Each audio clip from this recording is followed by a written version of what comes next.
रिश्तेदार क्या हुआ अपनों की तलाश करती सौम्या के साथ। रोजमर्रा की आपाधापी में अकेलेपन से जूझती सौम्या किसी अपने की तलाश में थी। नेहा और नितिन से मिलने के बाद क्या सौम्या के जीवन में ये कमी पूरी हो पाए। सौम्या बाहर बालकनी में खड़ी आसमान की तरफ देख रही थी। आज सुबह से ही नीले आसमान को काले काले शोक बादलों ने अपने आगोश में ले रखा था। बारिश की नन्ही नन्ही बूंदों के बाद अब मोटी मोटी बूंदें गिरने लगी थी। सावन के महीने की यही खासियत होती है, पूरी प्रकृति बारिश में नहाकर खिल उठती है। सौम्या का मयूर भी नाचने को विकल था। इस सुहाने मौसम में वह भी पति की बाहों में सिमट जाना चाहती थी, मगर क्या करती, उसका पति अनुराग तो अपने कमरे में कंप्यूटर से चिपका बैठा था। सौम्या 2 बार उसके पास जाकर उसे उठाने की कोशिश कर चुकी थी। एक बार फिर वह अनुराग के कमरे में दाखिल होती हुई बोली, प्लीज चलो ना, बाहर बारिश बंद हो जाएगी और तुम काम ही करते रह जाओगे। बोला ना सौम्या, मुझे जरूरी काम है। तुम चाहती क्या हो? बाहर जाकर क्या करूँगा मैं? तुम भूल क्यों जाती हो कि अब हम प्रौढ़ हो चुके हैं? तुम्हारी नवयुवतियों वाली हरकतें अच्छी नहीं लगती। सौम्या ने तुनकते हुए कहा, मैं कौन सा तुमसे रेन डांस करने को कह रही हूँ, बस बाहर बरामदे में बैठकर सुहाने मौसम का आनंद लेने के लिए ही तो कह रही हूँ। गर्मा गर्म चाय और पकौड़े खाते हुए जीवन के खट्टे मीठे पल ही तो याद करने को कह रही हूँ। देखो सौम्या, मेरे पास इतना फालतू वक्त नहीं कि बाहर बैठकर प्रकृति निहारूं और खट्टा मीठे पल याद करूं। मुझे चैन से काम करने दो। तुम अपने लिए कोई सहेली या रिश्तेदार ढूंढ लो जो हरदम तुम्हारा मन लगाए रखे और हर काम में साथ दे। कहकर अनुराग फिर से काम में लग गया और मुंह बनाती हुई सौम्या किचन में घुस गई। वो इस शहर में तकरीबन 4 साल पहले आई थी। अनुराग का ट्रांसफर हुआ तो पुराना शहर छोड़ना पड़ा। पुरानी सहेलियां और पुरानी यादें भी पीछे छूट गईं। इस शहर में अभी किसी से ज्यादा परिचय नहीं था उसका। वैसे भी यहाँ लोग अपने अपने घरों में कैद रहते हैं। बगल के घर में मिस्टर गुप्ता अपनी मिसेज के साथ रहते हैं। 60 साल के करीब के ये दंपति दरवाजा खोलने में बहुत आलसी हैं। दूसरी तरफ मिस्टर भटनागर हैं, जो 2 बेटों के साथ रहते हैं। उनकी पत्नी का देहांत हो चुका है। खुद सौम्या के दोनों बच्चे अब ऊंची कक्षाओं में आ चुके हैं, इसलिए हमेशा किताबें या लैपटॉप खोलकर बैठे रहते हैं। बड़ा बेटा इंजीनियरिंग एंट्रेंस टेस्ट की तैयारी कर रहा है, जबकि बिटिया बोर्ड परीक्षा की तैयारी में जुटी हुई है। पूरे घर में सौम्या ही है जो व्यस्त नहीं है। घर के काम निपटा कर उसे इतना वक्त आराम से मिल जाता है कि वह अपने दिल के काम कर सके। कभी किताबें पढ़ना, कभी पेंटिंग करना और कभी यूं ही प्रकृति को निहारना उसका मनपसंद टाइम पास है। इन सब के बाद भी कई बार उसका टाइम पास नहीं होता तो वह उदास हो जाती है। इस शहर में उसका कोई रिश्तेदार भी नहीं। वैसे भी वह घर की इकलौती बिटिया थी। पिता की मौत के बाद माँ ने ही उसे संभाला था। अभी भी सौम्या दिल से माँ के बहुत करीब है। माँ खुद बहुत व्यस्त रहती हैं। वैसे भी वह दूसरे शहर में सरकारी नौकरी में है। सौम्या की 1-2 सहेलियां हैं, मगर फोन पर कितनी बात की जाए। सौम्या का मन आज बहुत उदास था। शाम तक उसे कहीं सुकून नहीं मिला। रात में बिस्तर पर लेटे लेटे उसने एक प्लान बनाया। अगले दिन सुबह सुबह पति और बच्चों के साथ वह भी तैयार होने लगी। बेटी ने जब सौम्या को कहीं जाने के लिए तैयार होते देखा तो पूछ बैठी, मम्मा आप कहाँ जा रहे हो? फिल्म देखने, इठलाती हुई सौम्या बोली। बेटी ने फिर से सवाल किया, मगर किसके साथ? खुद के साथ। यह क्या कह रहे हो आप? भला फिल्म भी खुद के साथ देखी जाती है, अकेली क्यों जा रही हो आप? कितना अजीब लगेगा। तो फिर क्या करूं? बता दो जरा। तुम चलोगी मेरे साथ? तुम्हारे पापा चलेंगे? नहीं न, कोई रिश्तेदारी या सहेली है इस शहर में मेरी? नहीं न। बताओ फिर क्या करूं? अजीब लगेगा ये सोचकर अपने मन को मारती रहूं, मगर कब तक? कभी तो हिम्मत करनी पड़ेगी ना मुझे अकेले चलने की। सबके होते हुए भी मैं अकेली जो हूँ। सौम्या की बात सुनकर घर के सभी सदस्य की नजरें सौम्या पर जा टिकी, मगर कोई कुछ बोल न सका। सौम्या बैग उठाकर और सैंडल पहनकर घर से निकल गई। वैसे अजीब तो उसे वाकई लग रहा था। कभी भी अकेली वह फिल्म देखने जो नहीं गई थी। बाहर आकर उसने बैटरी रिक्शा लिया और सबसे नजदीकी सिनेमा हॉल पहुंच गई, जो एक छोटे मॉल में था। वैसे यहाँ अधिक भीड़ नहीं रहा करती थी, मगर फिल्म अच्छी होने की वजह से कई जोड़े युवक युवतियाँ काउंटर के बाहर मंडराते हुए नजर आए। जैसे ही काउंटर खुला, लंबी लाइन लग गई। 15 मिनट लाइन में लगकर आखिरकार उसने भी टिकट हासिल कर ली। सिक्योरिटी चेक के बाद अंदर दाखिल हुई तो देखा कि बहुत से लड़के लड़कियां बैठकर शो शुरू होने का इंतजार कर रहे हैं। सब आपस में बातें कर रहे थे। उसे कुछ अजीब सा लग रहा था, मगर वह अपना आत्मविश्वास खोना नहीं चाहती थी। मोबाइल पर सहेली को फोन लगाकर बातें करने लगी। कुछ ही देर में शो शुरू होने का समय हो गया। टिकट चेकिंग के बाद एक एक कर सबको अंदर भेजा जाने लगा। वो भी अंदर जाकर अपनी सीट पर बैठ गई। बगल की सीट पर एक लड़की को देख उसे तसल्ली हुई। वो भी अकेली बैठी हुई थी। सौम्या ने उससे हल्की फुल्की बातचीत आरंभ की। तब तक उस लड़की का बॉयफ्रेंड आ गया और दोनों आपस में मशगूल हो गए। सौम्या चैन से फिल्म देखने लगी। इंटरवल के समय जब लड़का पॉपकॉर्न वगैरह लेने जाने लगा, तो सौम्या ने उसके द्वारा अपने लिए भी स्नैक्स मंगा लिए। इंटरवल में सौम्या ने उस लड़की से काफी बातें की। वो लड़की काफी चुलबुली और प्यारी सी थी। लड़का भी अच्छा लग रहा था। फिल्म खत्म होने पर तीनों साथ साथ बाहर निकले। सौम्या को ये जानकर आश्चर्य हुआ कि दोनों उसी के मोहल्ले के थे। सौम्या ने उन दोनों को घर चलने का निमंत्रण दिया। दोनों तैयार हो गए। सौम्या दोनों के साथ घर पहुंची। उस वक्त अनुराग ऑफिस में और बच्चे स्कूल में थे। सौम्या ने फटाफट चाय और पकौड़े बनाए और दोनों को मन से खिलाया। लड़की का नाम नेहा और लड़के का नितिन था। 1 घंटे बातचीत करने के बाद दोनों चले गए। सौम्या का मन आज बहुत खुश था। उसका पूरा दिन बहुत खूबसूरत जो गुजरा था। अब तो वह अक्सर नितिन और नेहा को घर पर बुलाने लगी। कभी नितिन व्यस्त होता तो नेहा अकेली आ जाती। दोनों मिलकर शॉपिंग करने जाते तो कभी कहीं घूमने निकल जाते। सौम्या को नितिन और नेहा के रूप में मनचाहे साथी या कहिए कि रिश्तेदार मिल गए थे। वहीं नितिन और नेहा के लिए सौम्या दोस्त, बहन, माँ, दादी, गाइड और दोस्त जैसे किरदार निभा रही थी। वे सौम्या से दोस्त की तरह अपनी हर बात शेयर करते। सौम्या कभी बहन की तरह प्यार लुटाती तो कभी माँ की तरह उनकी फिक्र करती।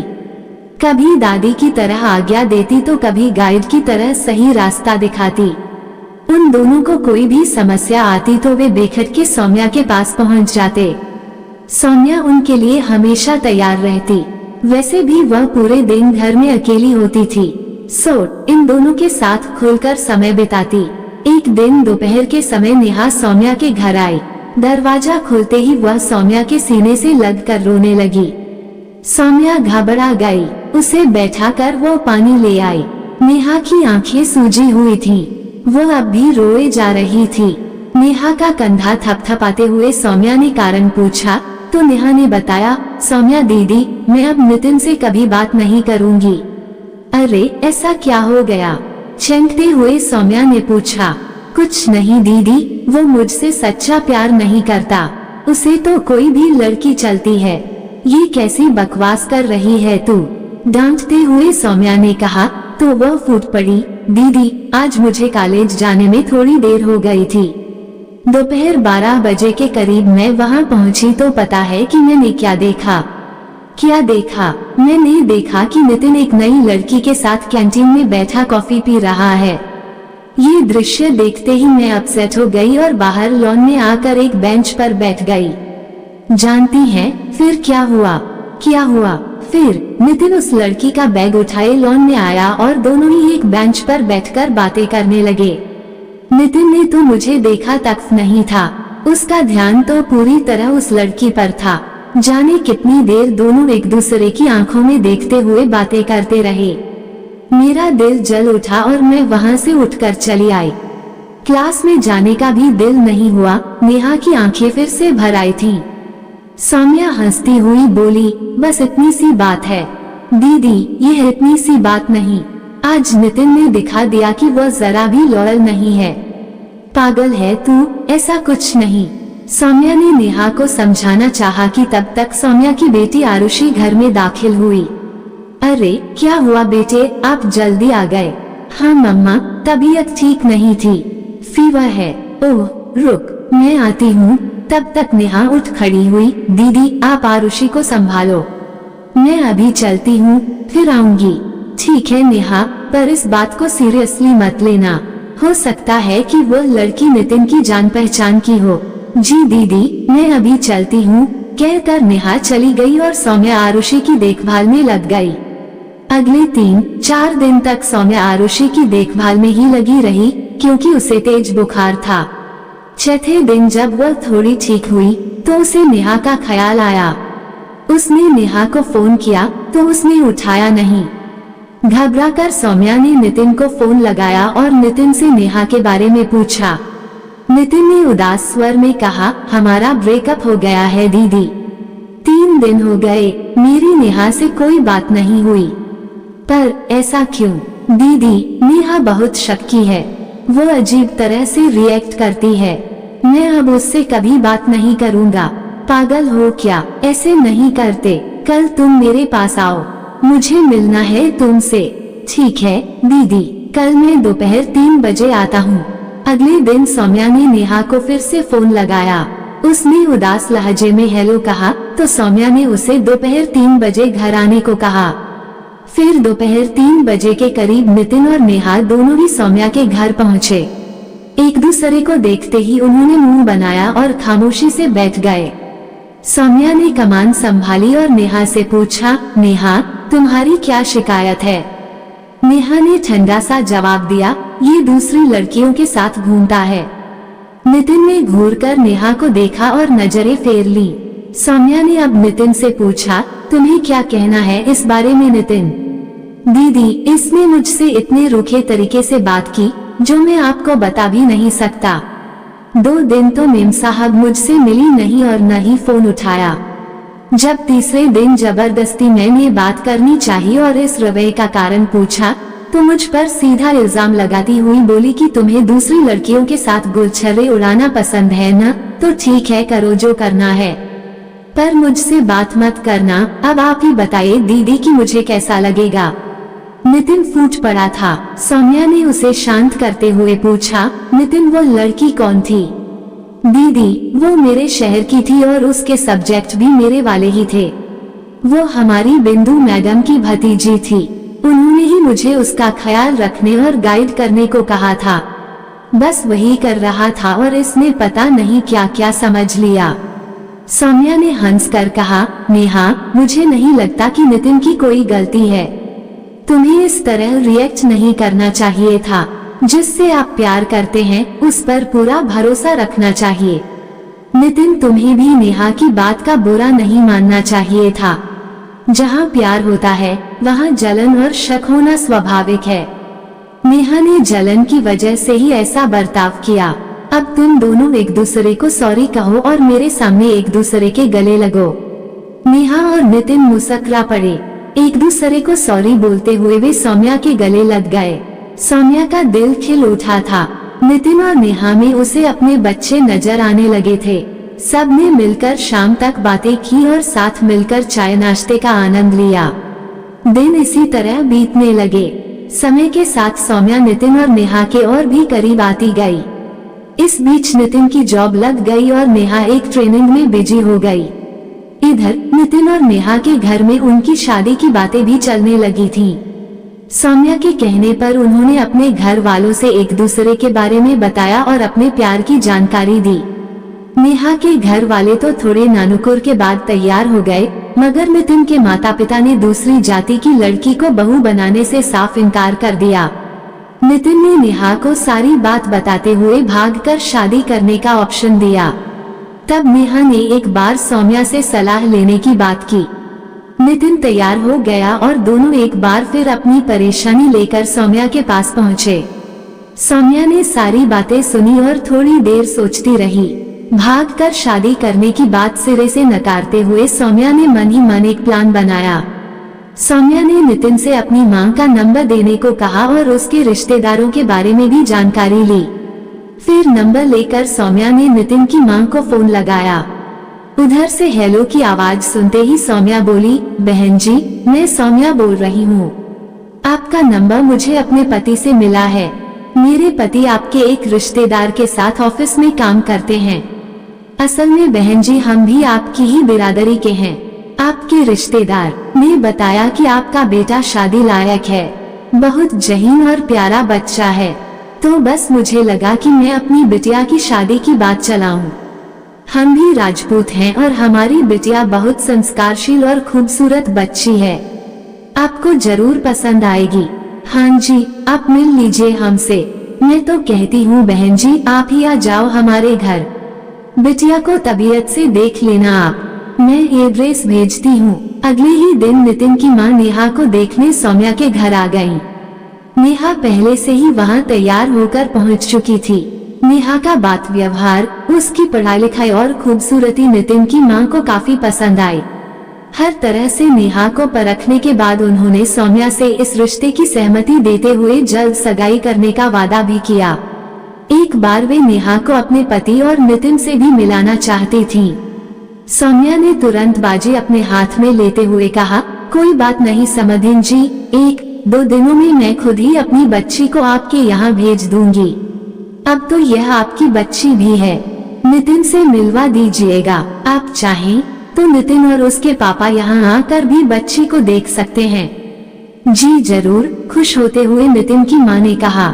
इस बीच नितिन की माँ ने ये कहकर नितिन को सौम्या के यहाँ भेजा कि अपनी आंखों से लड़की देख ले। नितिन और नेहा उस दिन सुबह से शाम तक सौम्या के यहाँ ही थे और जी भरकर इस बात का मजा ले रहे थे। घर जाकर नितिन ने औपचारिक रूप से लड़की के लिए अपनी सहमति दे दी। अब तो नेहा 4-6 दिन में एक बार नितिन के यहाँ हो ही आती थी। इधर उनकी सगाई का दिन 1 महीने बाद का तय कर दिया गया था। नितिन चाहता था कि सगाई से पहले वह मां को हर बात सच सच बता दे, पर सौम्या ने उसे फिलहाल खामोश रहने की सलाह दी। इस घटना के करीब 20-22 दिन बाद की बात है। उस दिन नितिन ऑफिस के काम से शहर के बाहर था।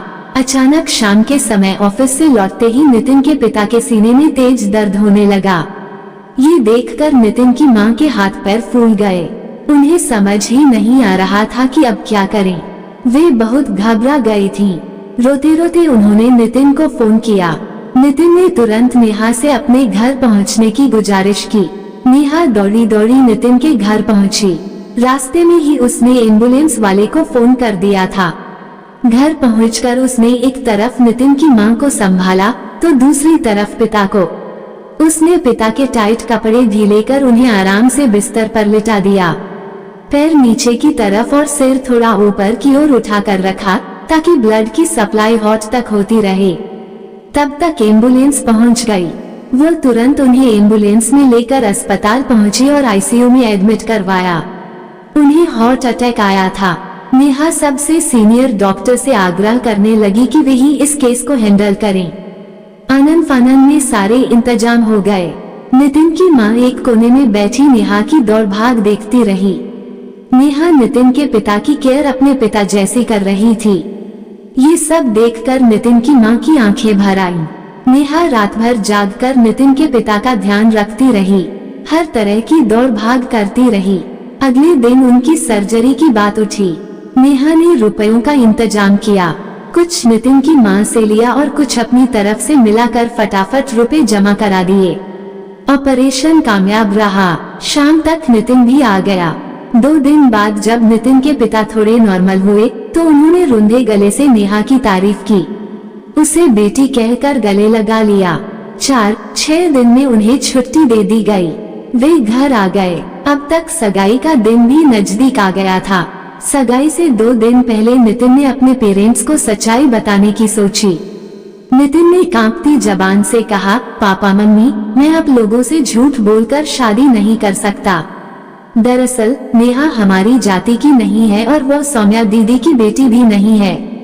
नेहा तो वही लड़की है जिसे मैं प्यार करता था। नितिन ने सच बताकर निगाहें झुका ली। वो डर रहा था कि शायद अब उसके पापा मम्मी नाराज हो उठेंगे, पर ऐसा नहीं हुआ। दोनों मुस्कुरा रहे थे। नितिन के पिता ने कहा, बेटा, इस बात का एहसास हमें हो गया था। जिस प्यार और अपनेपन से नेहा हमारी देखभाल कर रही थी और फिक्रमंद थी, उसी से पता चल रहा था कि वह तुमसे कितना प्यार करती है।